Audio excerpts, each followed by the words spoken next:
Assalamualaikum.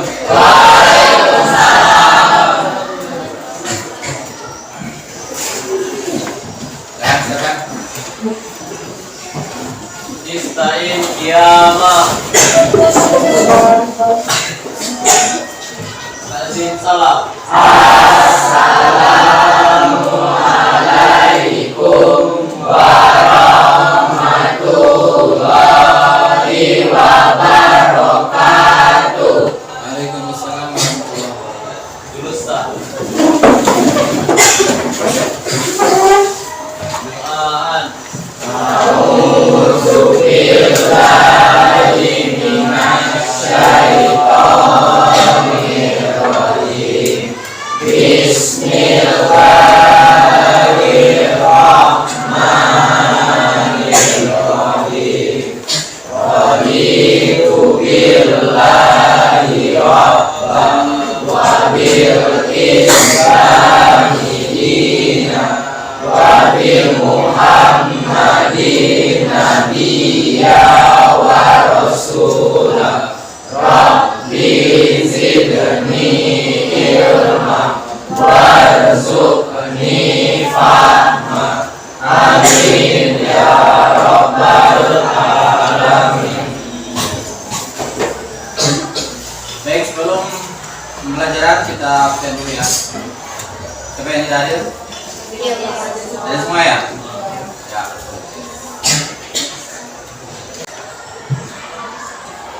Kemarin yang belum ulangan harian, Raisa Putri.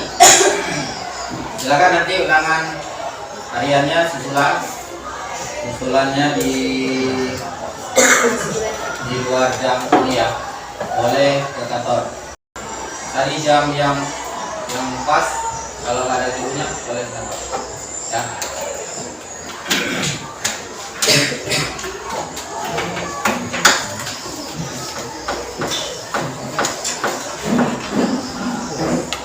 Baik, assalamualaikum warahmatullahi wabarakatuh. Waalaikumsalam warahmatullahi wabarakatuh. Anda biqiraatil basmalah. Bismillahirrahmanirrahim. Ya, gimana kabarnya sekarang? Sehat? Alhamdulillah. Baik ya. Tentunya dengan kondisi kesehatan yang diberikan oleh Allah SWT kepada kita, dan ini terbukti bahwa semuanya hadir, berarti semuanya sehat. Tentunya kita senantiasa sudah pernah berhenti bersyukur atas nikmat sehat yang diberikan oleh Allah. Baik anak-anak sekalian, pada hari ini kita memasuki pembahasan bab yang baru. Setelah kemarin kita ulangan harian, ulangan hariannya ada nilainya yang sangat memuaskan. Ada yang sempurna dapat nilai 100. Nilai 100 ada di 9C. Tangan kita semua. Tidak ada di 9A dan tidak ada di 9B.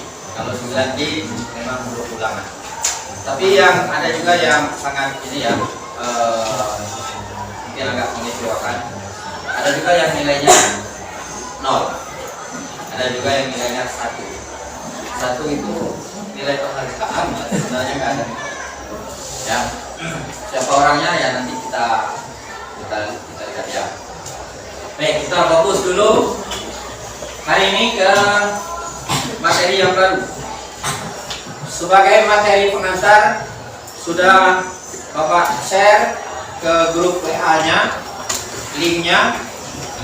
Ada 2 sebenarnya materi yang belum kita pelajari menjelang kita ujian semester ya. Yang pertama adalah materi tarkib tentang kana. Kemudian yang kedua materi tentang bacaan yaitu Maulid Rasul Shallallahu Alaihi Wasallam. Yang hari ini kita pelajari tentang kana. Coba saya ingin tahu berapa orang yang sudah mengakses link yang saya bagikan materi tentang kana. Gak ada yang nyetak satu pun? Ada? Siapa yang ada tulisan? Mana? Boleh catatan, saya kasih nilai bonus.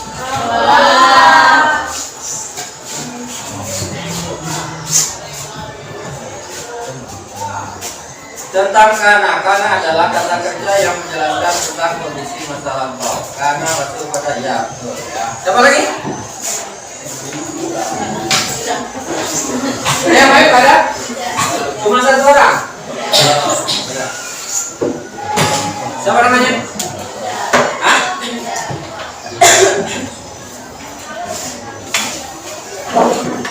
Dinda. Wajar, nilainya juga masuk. Ini kalau mampu bertahan nanti nilainya 100 minimal 99 lah. Ya, bertahan terus seperti itu di rapor 100. Baik, kita belajar tentang kana. Jadi target kita hari ini adalah yang pertama kalian tahu tentang apa itu fungsi kana. Kemudian tahu perubahan kalimat setelah dimasuki oleh kana. Jadi ada dua ya, tahu tentang apa itu kana, fungsinya. Kemudian yang kedua apa atau bagaimana perubahan kalimat setelah dimasuki oleh kana. Baik, bagi yang sudah baca tadi coba nomor 1 sebutkan.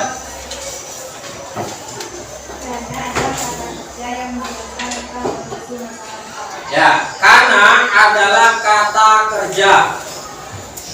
Kata kerja.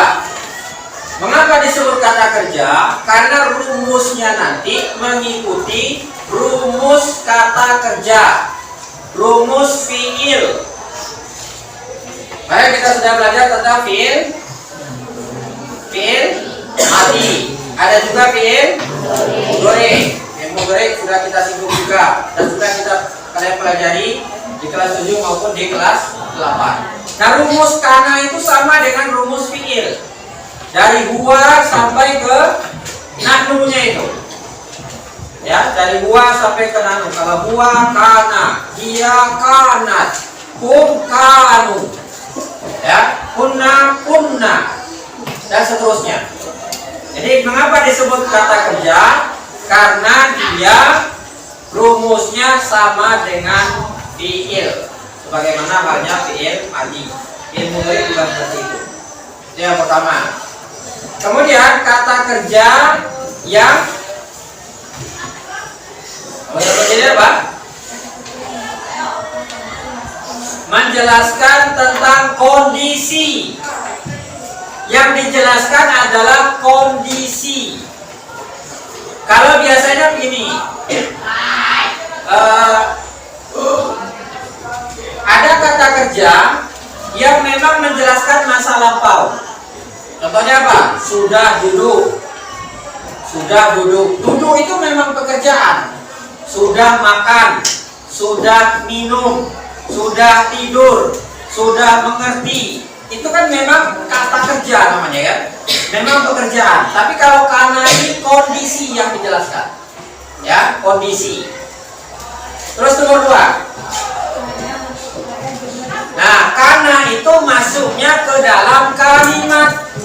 Makanya karena dia kondisi tadi, bentuk kata setelah kana itu adalah berbentuk kalimat, bukan kata.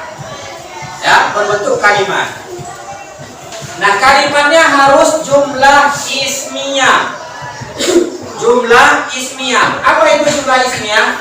Siapa yang masih ingat? Saya kasih nilai bonus di kelas 8 kemarin. Pelajaran kelas 8. Siapa yang masih ingat apa itu jumlah ismiyah?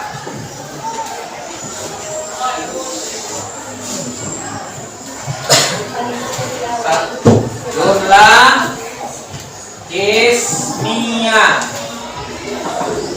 Nah, Kalimat yang diawali dengan isim. belum. Kalimat yang diawali dengan Isim. isim atau yang selain Selain kata kerja. kata kerja. Betul? Cuman ada yang lebih pasnya lagi. Jangan lihat catatan. Siapa yang masih ingat kan ini kalimat saya kan gitu dia. Yang masih ingat itu berarti yang memang dalam ingatannya. Apa coba? Yang masih ingat? Nggak ada? Oke, catatan silakan dibaca. Ya. Jumlah artinya kalimat. Ismiyah ini memang isim tadi. Ya. Kalimat yang diawali dengan isim memang betul. Kalau jumlah fi'liyah kalimat yang diawali dengan fi'il. Betul seperti itu sederhananya. Lengkapnya ini tadi. Ya, ismiyah. Ismiyah tersusun dari mubtada dan khobar. Mubtada dan khobar. Mubtada itu apa? Dalam bahasa Indonesia, mubtada itu sama dengan subjek, khobar sama dengan predikat. Ya, nah coba sekarang buat kalimat dalam bahasa Indonesia yang terdiri dari jumlah ismiyah. Contohnya bahasa Indonesia. Silakan. Ahmad duduk di atas kursi. Ahmad duduk di atas kursi. Ahmad duduk di atas kursi. Mana subjeknya? Ahmad. Predikatnya mana? Predikatnya mana? Duduk. Ini subjek, ini predikat. Di atas kursi keterangannya. Ya, Ahmad duduk di atas kursi. Ini bahasa Indonesia dulu ya, supaya kalian paham. Yang lain, selain daripada predikatnya kata kerja. Predikat itu ada 3 macam bentuk. 1, ini kata kerja. 2, berbentuk kata sifat. Kata sifat boleh juga kata benda. Kalau dalam bahasa Arabnya berbentuk isim. Yang ketiga berbentuk keterangan, seperti keterangan. Kalau dalam bahasa Arabnya namanya syibhul jumlah, menyerupai kalimat. Silakan bentuk lain. Bentuk lain.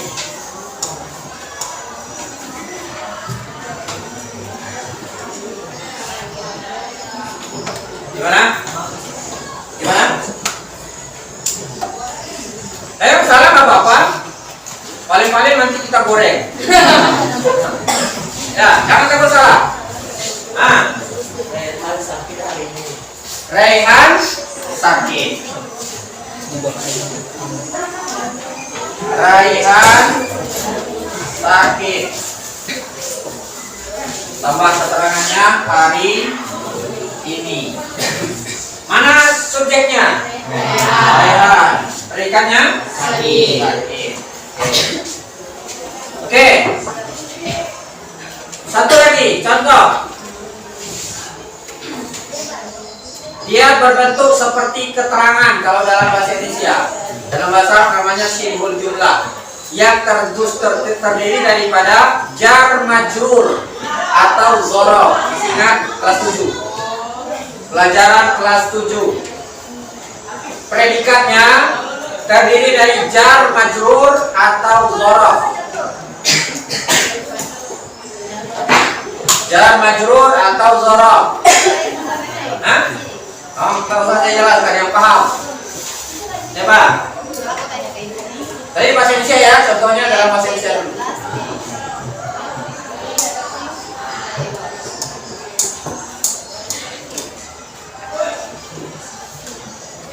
Ada?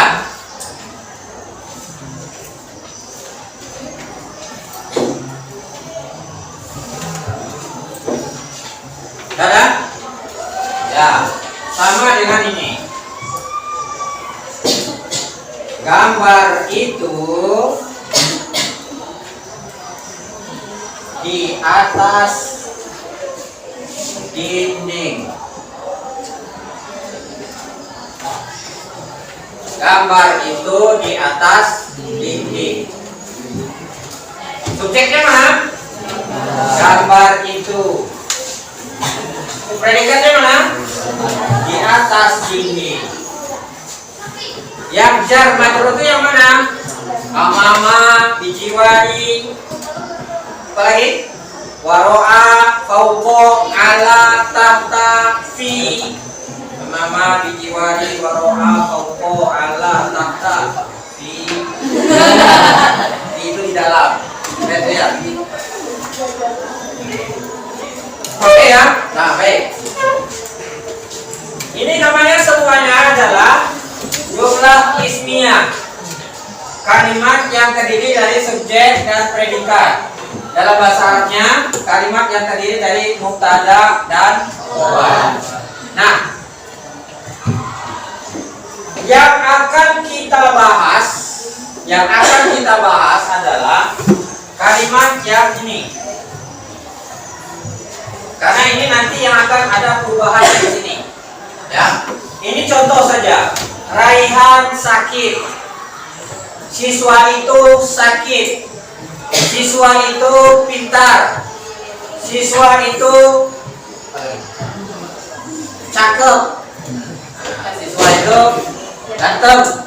Siswi itu cantik. Ya, nah itulah namanya jumlah ismiyah yang akan kita bahas yang seperti itu. Ya, jadi mubtada dan khobarnya yang terdiri dari isim. Kalau ini namanya fiil, duduk, kata kerja. Ini namanya syibhul jumlah. Yang kita bahas yang ini, yang terdiri dari isim. Oke, sekarang kita masuk ke dalam bahasa Arabnya. Ya, kita masuk dalam bahasa Arab. Kita ambil contoh yang mirip-mirip seperti ini. Siswa itu pintar. Siswa itu pintar. Siswa bahasa Arabnya apa? Hah? Tilmid. Yang lain apa lagi? Apa? Thalib. Ya, thalib. Kita pakai yang thalib saja, yang di umum. Kalau thalib itu bisa siswa, bisa mahasiswa. Ya, thalib. Oke, sekarang thalib. Setiap kata yang berada di awal kalimat harus pakai alif lam. Mubtada ya. Mubtada itu kan artinya kata yang di awal kalimat. Itu harus pakai alif lam. Jadi kan di sini tadi siswa thalib. Sekarang jadinya apa? Kalau kita mau buat kalimat thalib jadinya at-thalib. At-thalib. At-thalibu. Asalnya thalibun. Karena ada alif lam, dhamma tainnya berubah jadi dhammah saja, satu. Thalibun menjadi at-thalibu. Pintar bahasa Arabnya apa? Gak ada yang pintar di sini. Masa pintar nggak tahu? Hah? Pintar. Mama.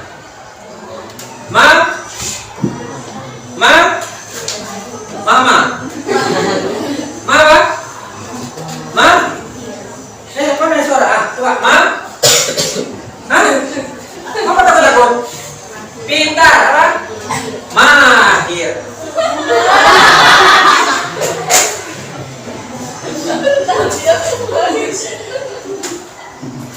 Mahirun.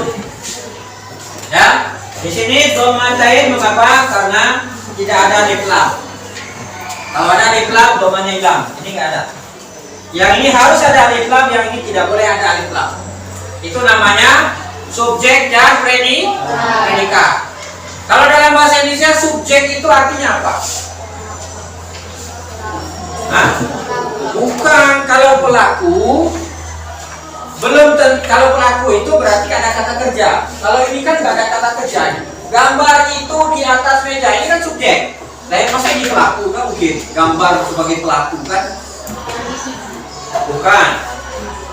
Bahasa Indonesia subjek itu apa?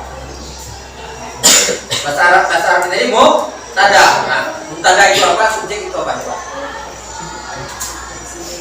Setiap kata yang terletak di awal kalimat itu namanya subjek. Kalau predikat apa?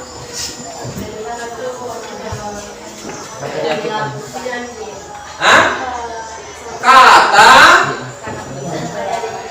yang terletak setelah subjek, pelengkap dari subjek supaya dia bisa dipahami. Contohnya saya ngomong begini, Nana Rehan.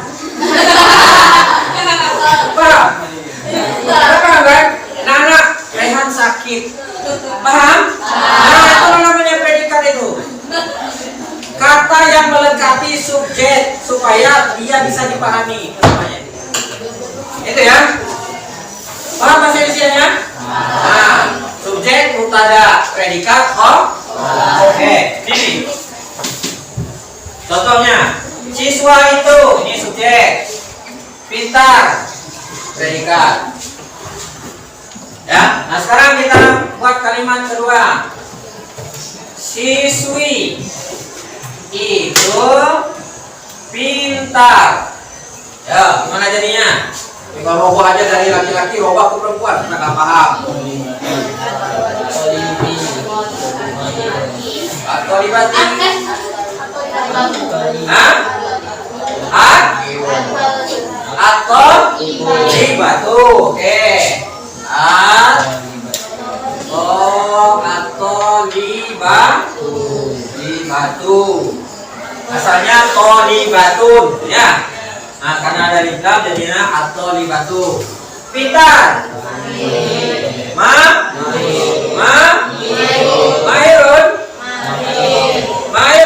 Mahirun sama Mahirun berarti laki-laki. Masa yang di sini perempuan, di sini laki-laki. Subjek dan predikat harus sama. Laki perempuannya harus sama. Apa ini ya? Ya, tambahkan tamaruto. Jadikan ini sebagai perempuan. Jadinya Mahiratu. Nah, oke ya. Baik. Sekarang kita sudah ketemu yang namanya jumlah ismiyah. Nah, karena masuknya ke kalimat seperti ini. Masuknya itu adalah ke dalam kalimat jumlah ismiyah. Apa fungsi dari kada? Tadi apa tadi yang nomor?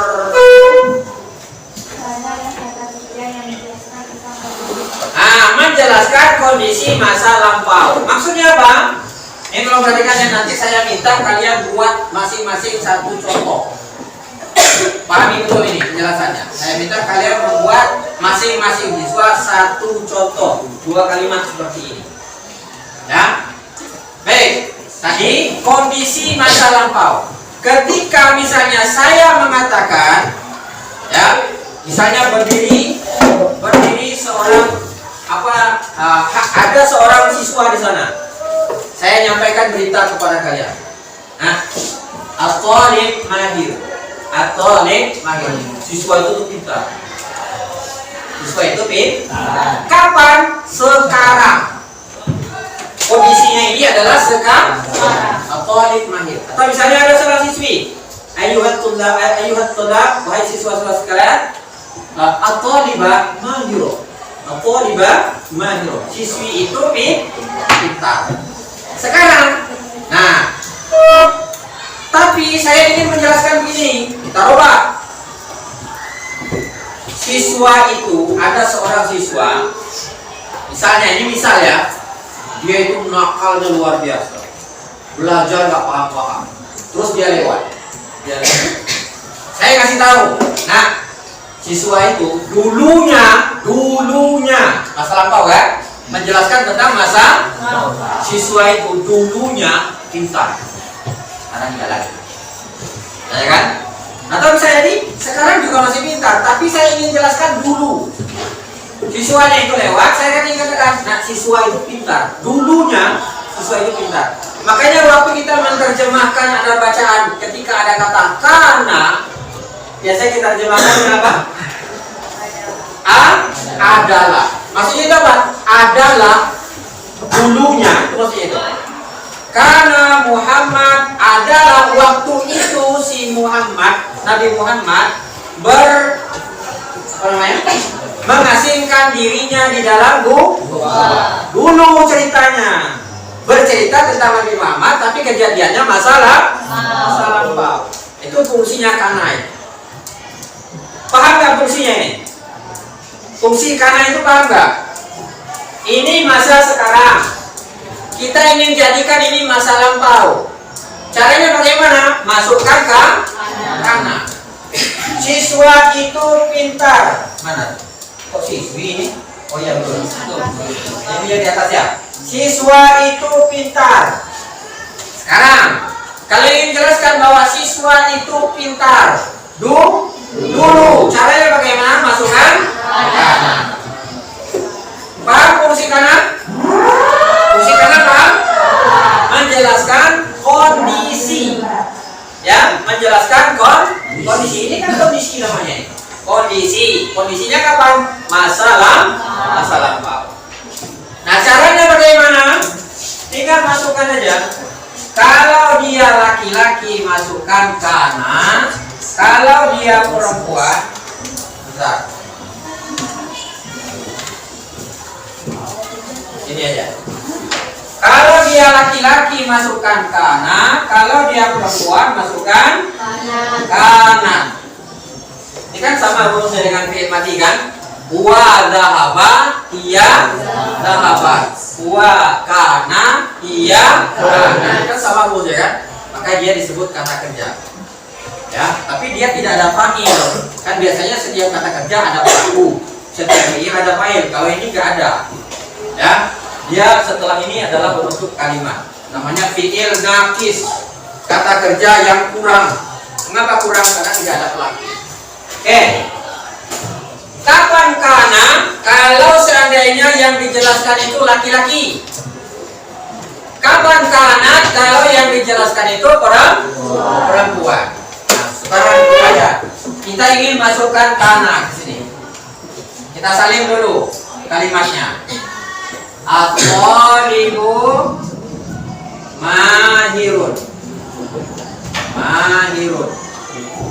Yang ini At-thalibatu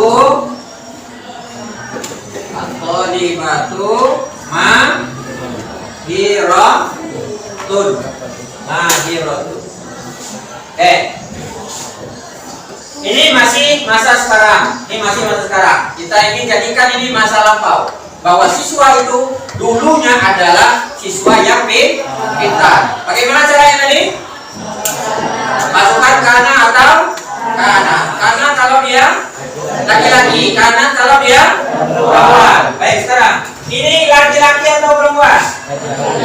Laki-laki. Berarti kana atau kanan? Masukkan kana. Ini laki-laki atau perempuan? Perempuan. Kana atau kanan? Masukkan kanan. Sudah selesai satu. Ya. Nah, yang kedua.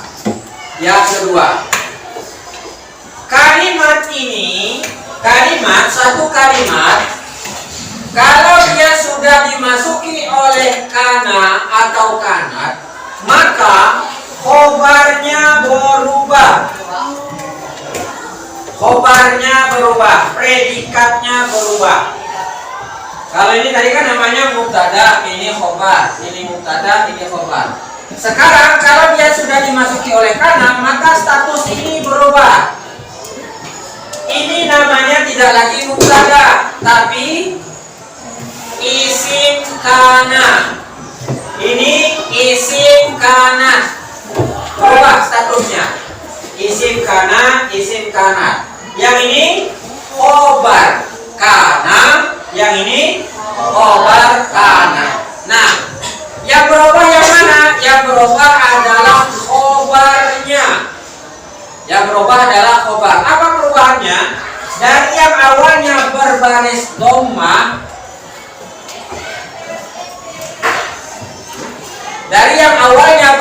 dhamma, dia berubah menjadi berbaris fathah. Fathahnya 2. Kalau yang berbaris fathah 2, maka biasanya ditemani dengan alif. Ya jadi karena al-talibu mahiron adalah siswa itu dulunya pintar.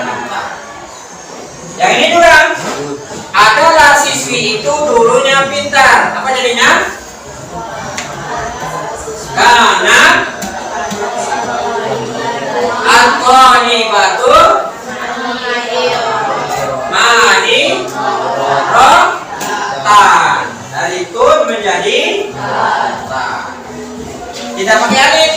Khusus yang tamar butoh tidak pakai alif. Yang lainnya semuanya pakai alif. Kalau ada fathatain atau fathah yang berbaris dua. Lihat contohnya. Kalau yang ini Raihan sakit. Raihan terubah ya misalnya ya. Raihan marir. Raihan marir. Marir. Sekarang yang ini misalnya si perempuannya siapa namanya? Raihana. Ya. Iya kan? Raihana dari marid menjadi apa? Maridotun. Nah, Raihan marid, Raihana marido. Oke. Sekarang ini kapan? Sekarang.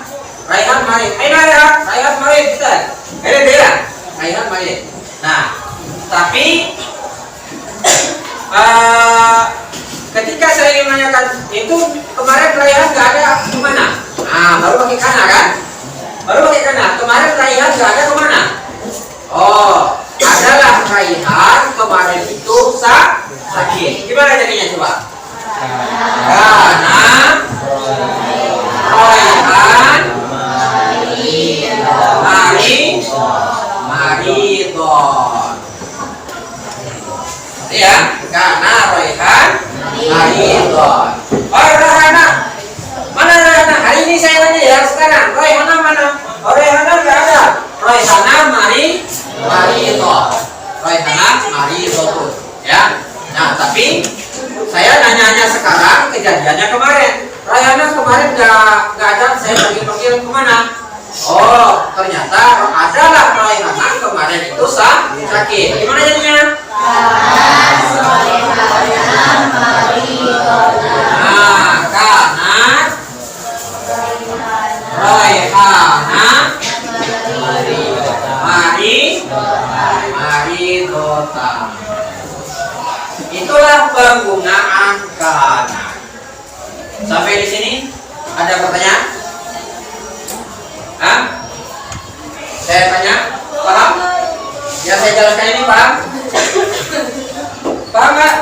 Paham. Nih paham nggak? Paham. Terus paham? Yang nggak paham bilang enggak. Tapi nanya ya. Nanya lagi. Nggak pahamnya di mana? Paham nggak? Paham nih paham. Paham nih. Paham. Insya Allah orang Indonesia biasanya nggak paham biasanya. Paham nggak? Paham. Tuh. Terus paham tuh. Terus. Pihim. Paham apa pihim? Paham. Terus paham. Terus.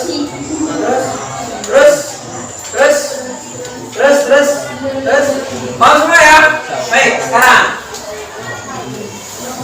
buatkan kalimat dalam bahasa Indonesianya dulu. Buatkan kalimat dalam bahasa Indonesianya. Contoh kalimatnya seperti ini.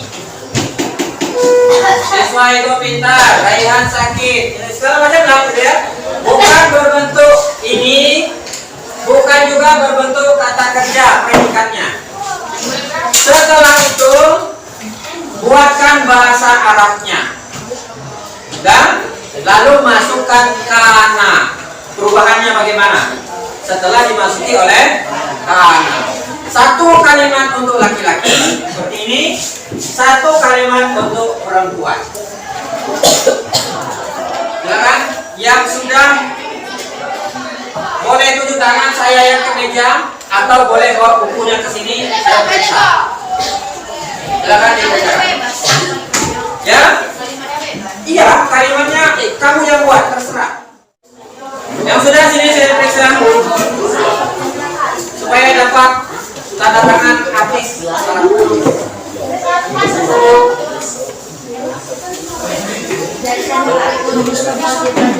Ini sampai bil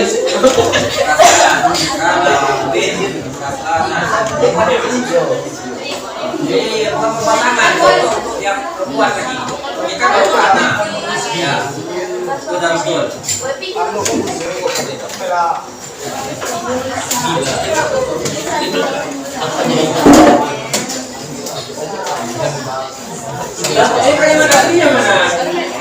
Oh ini Atodek Samin, Atodiba Samina. Ini nomornya.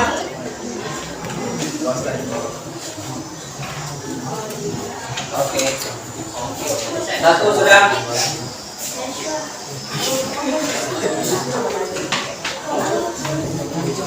Al-Qanibu Sungguhan. Ini sebenarnya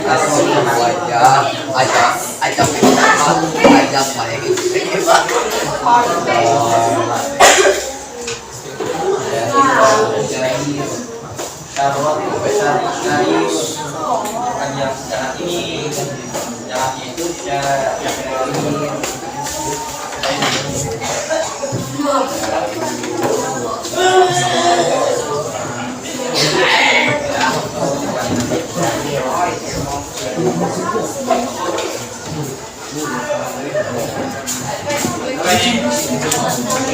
Bisa kaslan karena bisa kaslana. Nah, jangan pakai domir ya. Isim ininya jangan domir. Coba perhatikan lagi ya. Yang untuk mubtadanya, mubtada yang ini jangan pakai domir.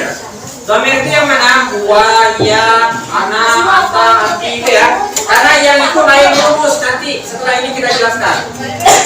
Ya, harus berbentuk zahir, jelas bentuknya apa, orangnya siapa. Jangan pakai domir dulu. Domir nanti kita jelaskan setelah ini. Ya. Al-Qalibu nasibun, karena al-Qalibu nasibun. Nasibun, masa nasibun kan laki-laki, ini perempuan. Ini juga berarti salah, ini pasti salah. Coba dulu. Mana? Al-Qalibu. Mana kanan? Itu nyambung kalau dia alif. Nah, kalian coba perhatikan yang ini. Perhatikan yang ini. Maridun. Maridun. Ketika sudah pakai alif, huruf terakhirnya kalau dia bisa nyambung maka disambung. Yang nggak boleh nyambung itu huruf alif, dal, zal, ro, zai, waw. Itu yang nggak nyambung. Kalau yang lainnya sambung kayak gini nih. Huruf yang terakhir itu sambungkan dengan alifnya. Ya, itu tata cara penulisan.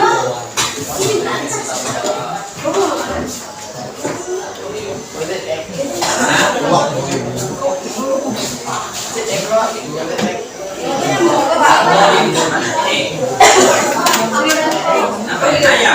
Naya, nasito, ini kan?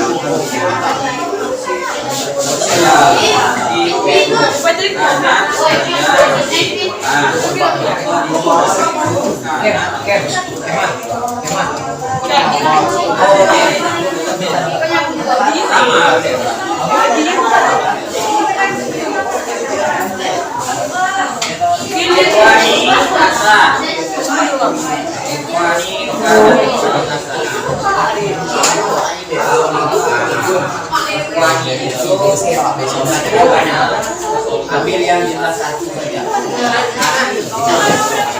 Boleh bisa cek Pak? Kalau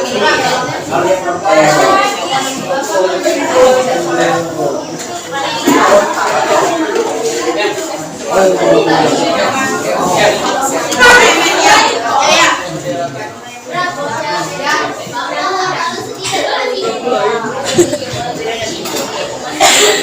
Kita putar.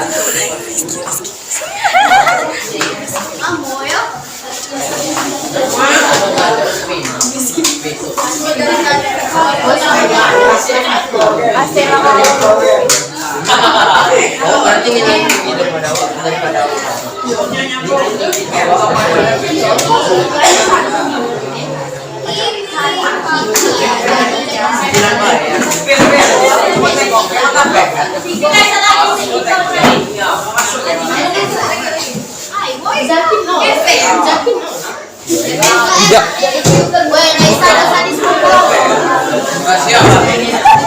Gigi kau, gigi. Salsa goyang, salsa pak goyang. Sudah semua ya? Enggak, masih ada satu lagi kau deh. Oke, sambil menunggu yang satu lagi.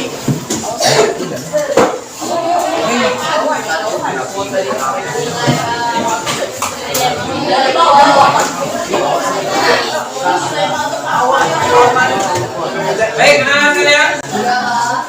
Berdasarkan dari hasil tugas yang sudah dikerjakan, insya Allah berarti semuanya sudah paham. Ya, usahakan yang dibuat tadi itu memang kamu paham. Makanya Bapak katakan jangan nyontek walaupun benar. Buat hasil karya sendiri walaupun salah. Kalau salah kan kita kasih instruksinya. Yang salah itu gimana, harusnya bagaimana. Satu hal yang paling banyak terjadi kesalahan itu adalah ketika ini. Coba lihat ini dengan ini nih. Kan setiap fathatain atau fathah huruf berbaris asas 2 dia ditambah dengan alif kan. Nah, setiap yang namanya tambahan itu harus disambung kecuali kalau huruf terakhirnya itu tidak boleh disambung. Apa yang tidak boleh disambung? Alif, dal, zal, ro, zai, waw. Itu yang nggak boleh disambung. Contohnya ini, huruf ro. Ro ada tambahan alif, ini tambahan kan? Nggak boleh disambung. Yang ini dot, sambung dia, nyambung. Ya, jadi itu cara penulisan.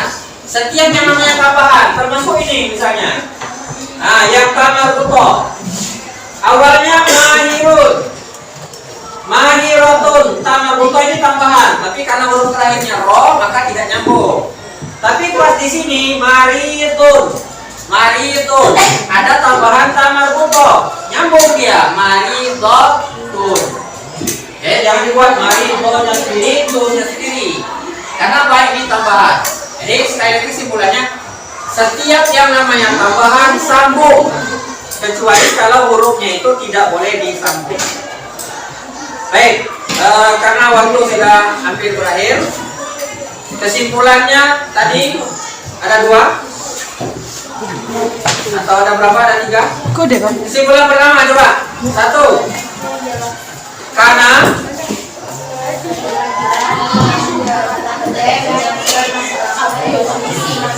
ya, karena adalah kata kerja yang menjelaskan tentang kondisi masa lampau. 1. Yang kedua, karena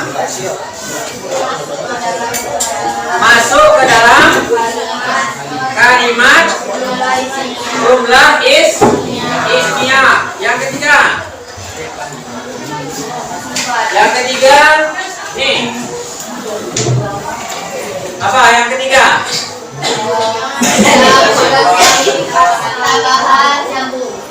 khobar. Ini ya, predikat. Ketika dia sudah dimasuki oleh kana, huruf terakhirnya berbaris fathah atau fathatain. Ini yang perubahan ya, dari pun berubah menjadi al. Semuanya kayak gitu. Jadi 3 itu kesimpulannya ya, yang untuk hari ini. Untuk pertemuan berikutnya insya Allah akan kita jelaskan tentang bagaimana kalau seandainya mubtada'nya ini, ya, mubtada'nya subjeknya ini berbentuk dhamir. Berbentuk dhamir. Mana yang dhamir itu? Dari 2 sampai 6. Itu nanti akan kita jelaskan pada pertemuan yang akan datang. Itu kesimpulannya. Sudah kita simpulkan, sudah paham? Masih ada pertanyaan? Ya, cukup. Untuk pertemuan yang akan datang, tolong link yang sudah dibagikan di grup tolong dibuka, kemudian salin materinya, dan ikuti penjelasan video yang ada di dalam link tersebut, terutama yang berkaitan dengan isim ini, isim kana yang berbentuk dhamir, ya, supaya nanti waktu kita jelaskan di kelas tidak ulang mulai dari nol. Baik, demikian, mari kita tutup. Apa lagi? Mari kita tutup dengan sama-sama dengan mengucapkan kalimat Alhamdulillah.